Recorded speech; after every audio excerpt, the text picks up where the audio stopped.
శక్తి తైలాభిషేక ఆరాధన జూలై 16 ఖమ్మం బుధవారం. సమయం ఉదయం 8 గంటల నుండి. స్థలం ఎస్ఆర్ గార్డెన్స్, ఈనాడు ఆఫీస్, వైరా రోడ్, వెలుగుమట్ల, ఖమ్మం. ప్రార్థనా శక్తి తైలాభిషేక ఆరాధన జూలై 17 ఒంగోలు గురువారం. సమయం ఉదయం 10 గంటల నుండి. స్థలం A1 convention hall, old Guntur road, Ongole. ప్రార్థనా శక్తి తైలాభిషేక ఆరాధన జూలై 18 కడప శుక్రవారం. సమయం ఉదయం 10 గంటల నుండి. స్థలం మాధవి కన్వెన్షన్ హాల్, రాయచోటి వెళ్లే రోడ్, ఆర్టీఓ ఆఫీస్ ఎదురుగా, కడప. ప్రార్థనా శక్తి తైలాభిషేక ఆరాధన జూలై 19 నంద్యాల శనివారం. సమయం ఉదయం 10 గంటలకు. స్థలం Shiva garden function hall, Mahanandi road, Nandyal. Yesayya నామములో మీకు వందనాలు తెలియపరుస్తూ ఉన్నాను. ప్రియులరా, ఈ దినము కొరకు దేవుడు సిద్ధపరిచిన వాగ్దానాన్ని మనం స్వాధీనపరచుకుందాం. పరిశుద్ధ గ్రంథంలో నుండి మనం చూస్తూ ఉన్నాం. అద్భుతమైన మాటను ప్రభు మనకు బయలుపరుస్తూ ఉన్నారు. పరలోకము నుండి కేవలము నీకు అద్భుతమైన సందేశాన్ని ప్రభు ఇస్తూ ఉన్నారు. ఏంటంటే నిర్గమాకాండం 10వ అధ్యాయము 28, 29 వచ్చిన మనం చూస్తే అద్భుతంగా ప్రభు మిమ్మల్ని దర్శిస్తూ ఉన్నారు. Exodus chapter 10 verse 28-29. గనుక ఫరో, నా యొద్ద నుండి పొమ్ము, భద్రము సుమి, నా ముఖము ఇకను చూడవద్దు, నీవు నా ముఖము చూచి దినమున మరణమవుదు అని అతనితో చెప్పాను. అందుకు మోషే, నీవన్నది సరి, నేనికను నీ ముఖము చూడను నేను. దేవునికి మహిమ కలుగును గాక. ఇదేంటి పాస్టర్ గారు, ఇదేంటి వాగ్దానం ఇలాగ ఉందేంటి అని అనుకుంటున్నారా? ప్రకటించిన దేవుడు అద్భుతంగా తెలియపరుస్తున్నాడు. ఏంటంటే ఫరో అంటే రాజు, మరి ఐగుప్తు దేశానికి రాజుగా ఉన్నటువంటి ఫరో ఇశ్రాయేలీల్ని బానిసలుగా పెట్టుకుని బానిసత్వంలో ఉంచేశాడు. వారి చేత వెట్టి చాకరీ చేయించుకుంటున్నారు. దేవుని యొక్క కృపను బట్టి, పిలుపుని బట్టి మోషే అనే ఒక దైవజనుడు వెళ్ళి ఆ రాజైన ఫరోని మరి ఎదిరించి ఎన్నో దేవుని అద్భుతాలు అక్కడ చూపించి ఆ ప్రజలందరినీ కూడా విడిపించడానికి వెళ్ళినటువంటి గొప్ప యోధుడు మోషే. ప్రియులరా, ఈ మోషే కొన్ని విషయాలు రాజు దగ్గర తెలియపరుస్తాడు. ఏంటంటే మేమందరము వెళ్ళి మరి దేవునికి బలి అర్పణ చేయాలి, మేము ఇలా చేయాలి, అలా చేయాలి అని రకరకాలుగా చెప్తూ ఉంటే, సరే ముందైతే మీరు వెళ్ళండి, నేను మీ పిల్లలను పంపించను, ముందు మీరు వెళ్ళి బలి అర్పణ చేయండి అంటే, లేదు మేము బలి అర్పణ చేయాలి, మా పిల్లలు మాతో ఉండాలి. సరే అయితే మీరు మీ పిల్లలు వెళ్ళండి, అయితే మీ యొక్క గొర్రెలు గొడ్డలు రెవెన్యూ మీ ఆస్తి అంతా కూడా నా దగ్గర ఉండాలి, ఇది కూడా ఉంటే మీరు వెళ్ళిపోతారు అన్నాడు. లేదు మేము ఆ యెహోవా దేవునికి బలి అర్పణ చేయాలి, మా గొర్రెలు గొడ్లు మాతో ఉండాలి, మా పిల్లలు మేమందరం యెహోవా దేవునికి అర్పణ చేయాలి అని చెప్పినప్పుడు, మీరు 3 దినాలంత ప్రయాణం అంత దూరం వెళ్ళి చేయాలి కదా, అక్కడి నుంచి అలాగే మీరు జంప్ అయిపోతారేమో, నేను మిమ్మల్ని వదలననివాడు. వదలనంటే కుదరదు, మేము వెళ్ళాలన్నాడు మోషే. అప్పుడు చివరికి మోషే కొన్ని కార్యాలు జరిగించడం ద్వారా ఫరో ఇంకేం చేయలేక, సరే వెళ్ళండి, వెళ్తున్నారు. ఎంత మాట్లాడాడంటే, వెళ్ళండి, వెళ్ళిపోండి, ఒకడు గుర్తుపెట్టుకో, నా ముఖం ఎక్కనో చూడవద్దు, నీవు నా ముఖం చూచి దినమున మరణమవుతావు అతనితో చెప్పాను. అందుకు మోషే, నీవు అన్నది సరే, నేనిక నీ ముఖం చూడను. నేను ఏంటి పదే నా ముఖం చూడవు, నీ ముఖం ఎందుకు చూడాలి? మేము నీ దరిద్ర ముఖాన్ని ఎందుకు చూడాలి?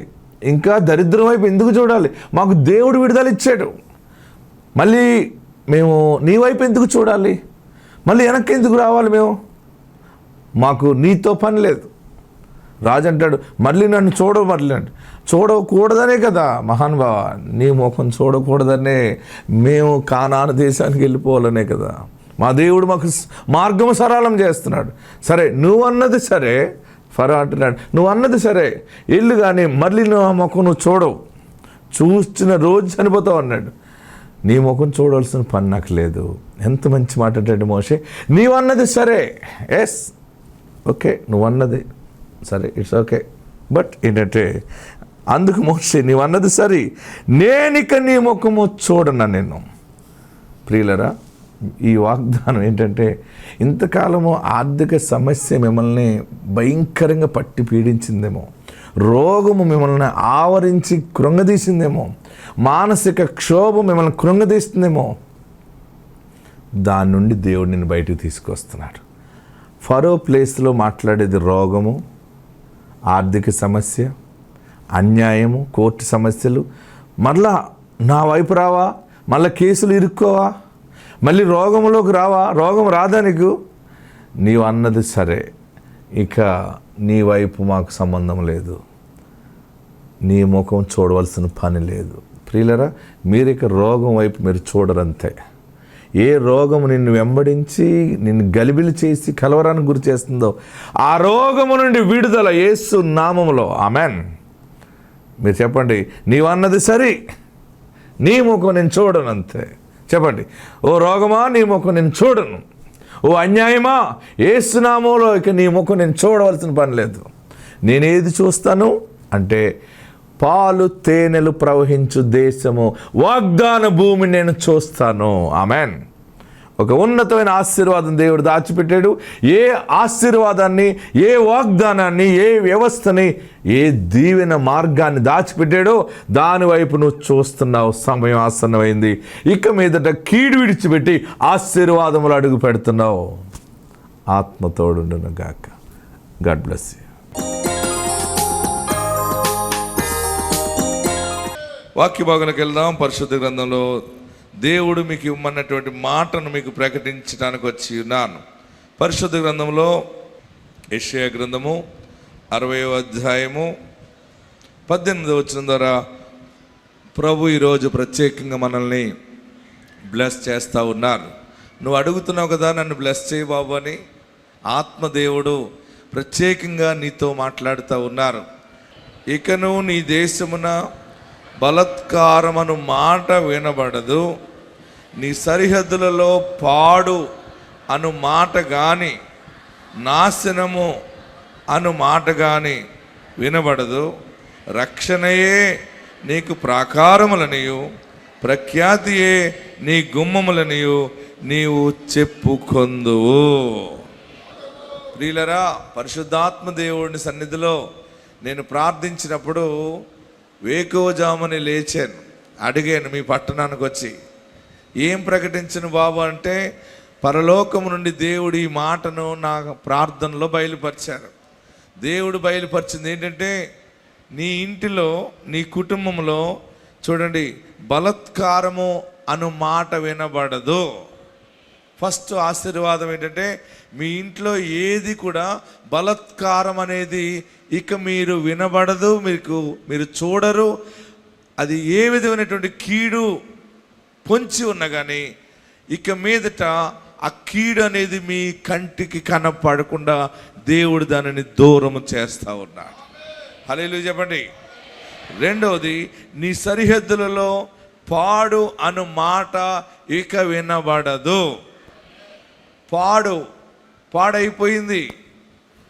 నీ సరిహద్దులలో, నీ కుటుంబములో, మీ సమాజములో, నీ పొలములో, నీ వ్యాపారములో, నీ వ్యవసాయములో, నీ ఉద్యోగములో పాడు అనే మాట ఇక వినబడదు.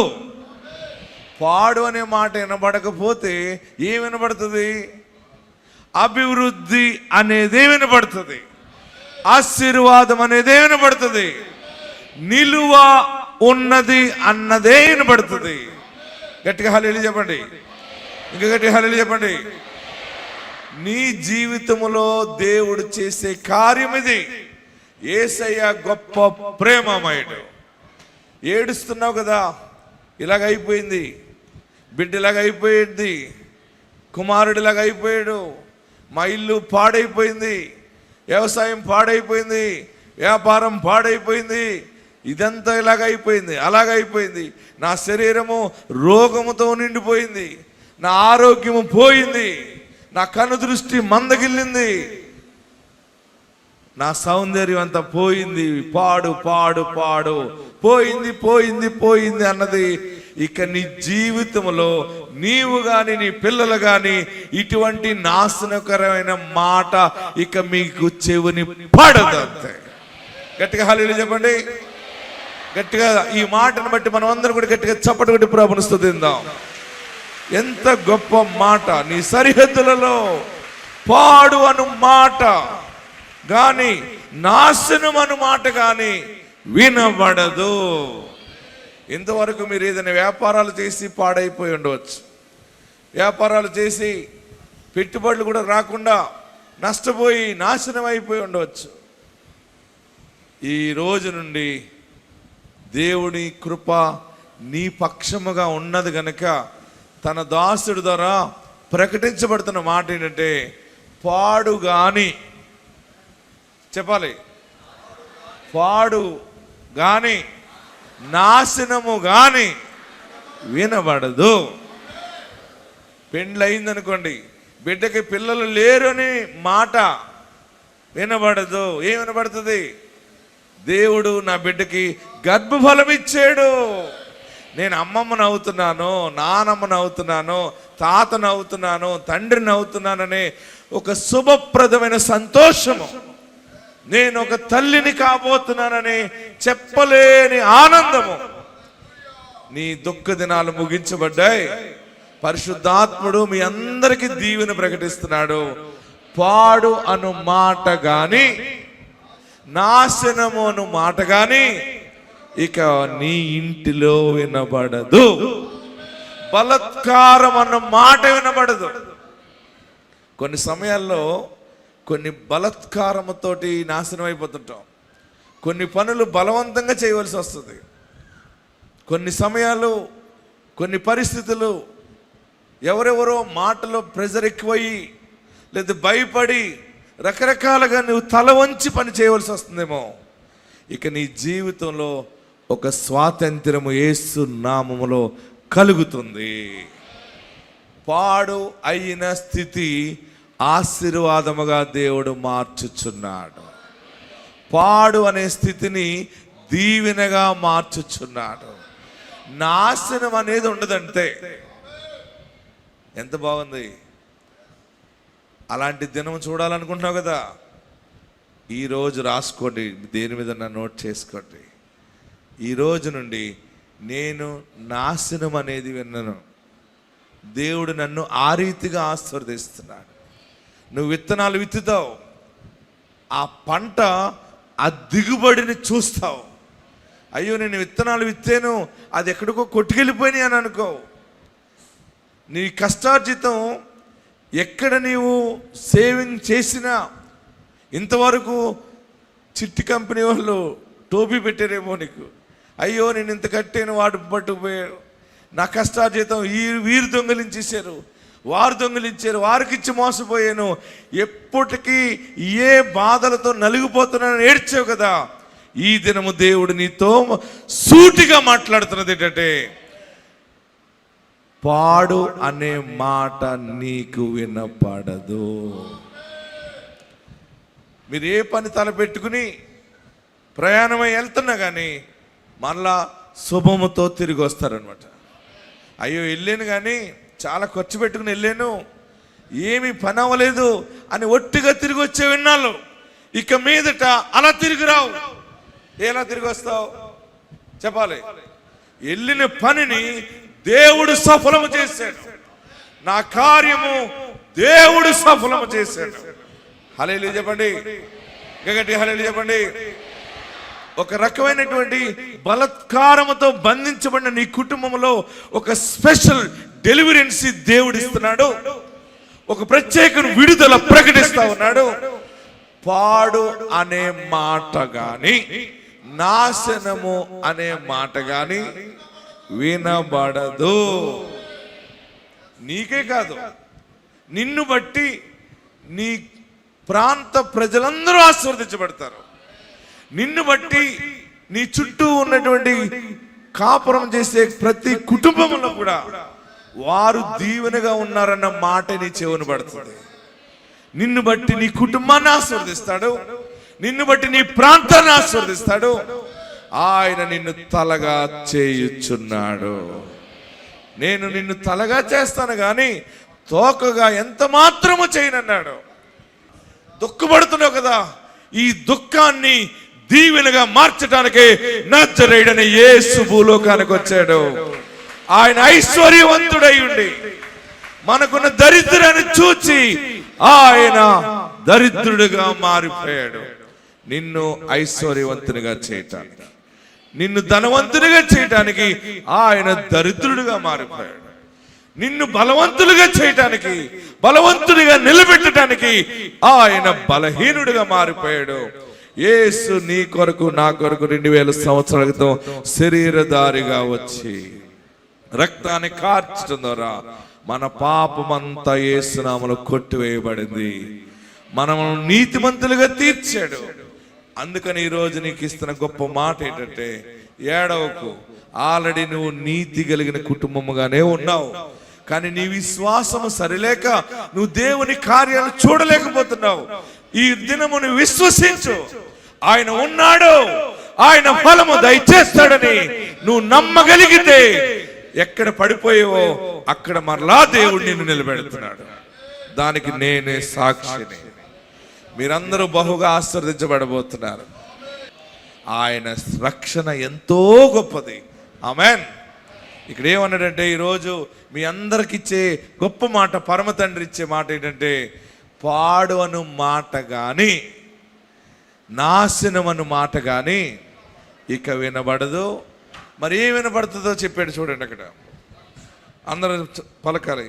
రక్షణయే నీకు ప్రాకారములనియు, ప్రఖ్యాతియే నీ గుమ్మములనియు నీవు చెప్పుకొందువు. ఆమేన్. రక్షణయే. నీ బిడ్డలు ఎక్కడికి వెళ్ళినా రక్షణ ఉంటుంది. దైవ రక్షణ ఉంటుంది, శరీర రక్షణ, ఆత్మరక్షణ. నీ ఇంటి చుట్టూ దైవ రక్షణ ఉంటుంది. దేవుని దూతలు నీ చుట్టూ ఉంటాయి. ఎక్కడికి వెళ్ళినా నీకు ఏ అపాయము కలగదు. నిన్ను బట్టి దేవుడు రక్షిస్తాడు. రక్షణయే నీ ప్రాకారము. ఆమేన్. గట్టిగా హల్లెలూయా చెప్పండి. ఇంకా గట్టిగా హల్లెలూయా చెప్పండి. అబ్రహాముతో దేవుడు మాట్లాడుతూ, మరి ఒక్క నీతిమంతుడున్న రక్షిస్తారన్నాడు. ఈరోజు మీరందరి మీద దైవ ఆశీర్వాదం ఉండబోతుంది. ఎందుకంటే మీ అందరి మీద చేతుల నుంచి ప్రార్థిస్తున్నప్పుడు ఆ మహిమ మీ మీదకి దిగి వస్తుంది. ఆమేన్. ఈరోజు వాగ్దానం ఏంటంటే, పాడు అను మాట కానీ నాశనమను మాట కానీ ఇక వినబడదు. ఉద్యోగం రాలేదు అని వినబడదు. ఉద్యోగానికి అప్లై చేస్తున్నావు కదా, వచ్చిందేనే వింటావు. పాస్ అయ్యేవు అని వింటావు. ఎగ్జామ్ రాస్తే నాకు మంచి మార్కులు వచ్చినాయి అనే వింటావు. నీది ఫస్ట్ ర్యాంకులోనే ఉంటుంది.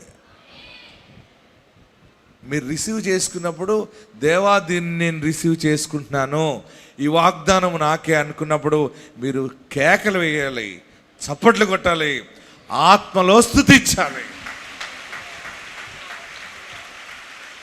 ఆమేన్. పాడు అనే మాట వినబడదు, నాశనం అను మాట వినబడదు. ఇక ఆరోగ్యము కలుగును గాక. గొప్ప మాట ఏంటంటే, రక్షణయే నీకు ప్రాకారములనియు,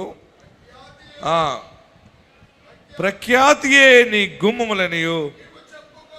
ఎవరో చెప్పుకోవడం కాదు, నీవు చెప్పుకుంటావు.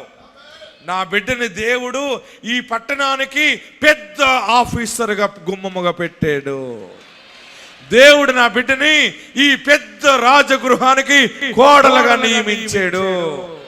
దేవుడు నా బిడ్డని ఈ ఉద్యోగంలో నిలబెట్టాడు, ఈ పదవిలో పెట్టాడు, ఈ మంత్రిగా చేశాడు, ఈ ధనవంతునిగా చేశాడు.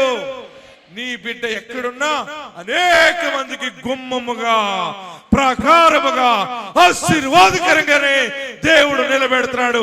నమ్మిన వారందరూ గట్టిగా చప్పట్లు కొట్టి ప్రభుని స్తుతించండి. రక్షణయే చెప్పండి, కేకలు వేయండి. దైవ రక్షణ, ఆత్మరక్షణ, ప్రాకారము, ప్రఖ్యాతియే గుమ్మములు. నా బిడ్డకి ఎలాంటి భర్త వస్తాడా అని అనుకుంటున్నావేమో, నాకు ఎలాంటి భార్య వస్తుందా అని అనుకుంటున్నావేమో, నాకు ఎలాంటి భర్త వస్తాడా అని అనుకుంటున్నావేమో. నీ వ్యాపారము, నీ పెళ్ళి, నీ పిల్లలు ప్రఖ్యాతియే. ఆమేన్. ఏడవకండి. ఎవరైనా ఏదైనా జాతకం చూసి మిమ్మల్ని భయపెట్టారేమో, ఆ జాతకం వైపు చూడకండి. ఇది అసలు జాతకం. మీ బిడ్డలు ప్రఖ్యాతియే గుమ్మము అని చెప్పుకునే రోజు వచ్చేసింది. పాస్ అవ్వలేదు, ఉద్యోగం రాలేదు, ఫెయిల్ అయిపోయాడు, ఈ సంబంధం కుదరలేదు, అది కుదరలేదు, వారు చూసి వెళ్ళిపోయారు, వారు ఏమీ చెప్పలేదు అని అనుకున్నావు కదా. శుభప్రదమైన ఆశీర్వాదం ఈ దినము నుండి. పాడు అనే మాట, నాశనం అనే మాట, జరగలేదనే మాట, పోయిందనే మాట నీకు వినబడదు. మీరందరూ పెద్ద పెద్ద కూటాలు పెట్టుకుంటారు మీ ఇంటి దగ్గర. మీకు దగ్గర ఉన్న పాస్టర్స్ని పిలవండి, సేవకుల ద్వారా కృతజ్ఞత కూటాలు పెట్టుకోండి, అందరికీ భోజనాలు పెట్టండి. చాలామంది పెద్ద కూటం అంది ఒక ఆమె, పాస్టర్ గారు పెద్ద కూటం అండి, అందరూ రావాలంది. తీరా వెళ్తే అందరికి శనగలు పెట్టింది. అక్కడ ఒక ఆమె ఏమో అటుకులు పెట్టింది. దేవుడు నిన్ను ఆస్తికర్తగా నిలబెడుతున్నాడు. దేవుడు నిన్ను తలగా నియమిస్తున్నాడు, రక్షణతో నింపుతున్నాడు. నువ్వు అనేక మందికి అన్నం పెట్టి సువార్త సాక్ష్యం చెప్తావు అనమాట.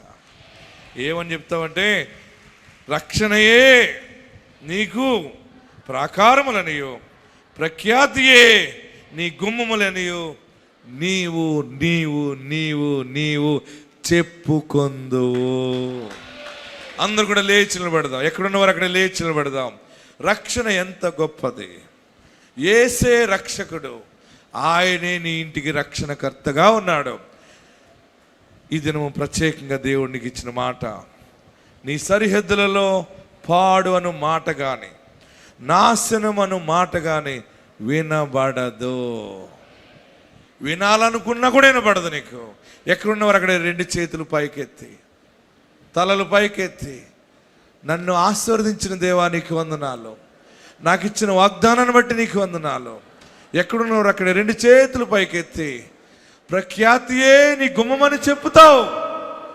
మీ బిడ్డ ఏం చేస్తున్నాడమ్మా అంటే, ఎవరు ఊహించని స్థితిలో ఉన్నాడని చెప్తావు. గొప్ప చదువుకుంటున్నాడని చెప్తావు. గొప్ప జాబ్ వచ్చిందని చెప్తావు. ఇంతగా బలహీనుడిగా ఉన్నాడు కదమ్మా నీ బిడ్డ, ఎలాగున్నాడు? నీ కుమార్తె రోగిగా ఉంది కదా, ఎలాగుందంటే నువ్వు చెబుతావు, నా కుమార్తెని దేవుడు రక్షించాడు, నేను బాగుపడ్డాను, నా అప్పులు తీరిపోయినాయి, నేను బిడ్డను కన్నాను, నేను ఇల్లు కట్టాను అని నీవు చెప్పుకుంటావు. నీ వ్యాపారము, నీ వ్యవసాయము, నీ ఉద్యోగము, నీ రాజకీయము, నీ సేవ, అన్ని చోట్ల అన్ని సమయాల్లో ప్రఖ్యాతియే నీ గుమ్మమని చెప్పుకోబోతావు. నువ్వు బాగుంటావు, నువ్వు దీవించబడతావని విన్నావు. ఈ రోజు నుండి నేను దీవించబడ్డానని సమాజంలో సాక్ష్యం ఇస్తావు. గొప్ప సాక్ష్యం చెప్తావు. పాస్ అయ్యావు, ఉద్యోగం వచ్చింది, నా విషయంలో మీరు సంతోషించండి అని మాట్లాడతావు. ఏడుస్తున్నావా? నా బ్రతుకు ఇలా ఉందేంటి, నా జీవితం ఇలాగ అయిపోయిందేంటి, నాకెవరున్నారని ఏడుస్తున్నావా? నీకు రక్షకుడని యేసు ఉన్నాడు. గొప్ప దీవెన నీ మీదకి వచ్చింది. అందరు రెండు చేతులు తలపైన పెట్టుకుని, నన్ను రెండంతలుగా ఆశీర్వదించవా యేసయ్యా, యేసయ్యా నా పాపాలు క్షమించు, నన్ను పరిశుద్ధపరచు, నీవు నాకు దేవుడిగా ఉండాలి, నీ బిడ్డగా నన్ను స్వీకరించు, నా ఇంటికి నీ యజమానిగా ఉండాలి, నీ వాక్య ప్రకారమే బ్రతుకుతాను, నీ మార్గములో నడుస్తాను బాబు, నా కన్నీళ్లను ముచ్చాలుగా మార్చండి. అందరూ ప్రార్థన చేయండి. అందరు రెండు చేతులు పైకి ఎత్తి ప్రార్థన చేయండి. నా పాపాలు క్షమించు, నన్ను పరిశుద్ధపరచు, నన్ను పవిత్రపరచు, రక్షణయే నాకు ప్రాకారం అని సాక్ష్యం ఇస్తున్నావు. ప్రఖ్యాతియే నా గుమ్మములను చెబుతావు. నీ భర్త తలెత్తుకుని నడిచే రోజు వచ్చింది, నీవు తలెత్తుకుని బ్రతికే రోజు వచ్చింది. ఎక్కడ అవమానపరచబడ్డావో, ఎక్కడ దిగజారిపోయావో, ఎక్కడ అనాథగా అయిపోయిన నేడ్చావో, ఎక్కడ ఒంటరి అయిపోయిన నేడ్చుతున్నావో, ప్రఖ్యాతియే నీ గుమ్మము అని చెప్పుకోబోతున్నావు. నేను ఇంతగా ఆస్వాదించబడ్డానంటే ఇది నా యేసు చేసిన కార్యం అని చెప్పుకుంటావు. మీకేం కావాలని ఇక్కడికి వచ్చారో ప్రార్థన చేయండి. అందరూ కూడా నమస్కరించి ప్రార్థన చేయండి. నీకేం కావాలో అడుగు. అభిషేకానికి ముందే అడుగు, అది స్థిరపరచబడుతుంది. అందరూ ప్రార్థన చేయండి. కళ్ళు మూసుకుని అందరూ ప్రార్థనలోకి రండి. పాడు అని గాని నాశనమను గాని ఇక వినబడదు. నీ సరిహద్దులలో ఆశీర్వాదమే వినబడుతుంది, శుభవార్తలే వినబడతాయి, సహాయము దొరికిందని వినబడుతుంది.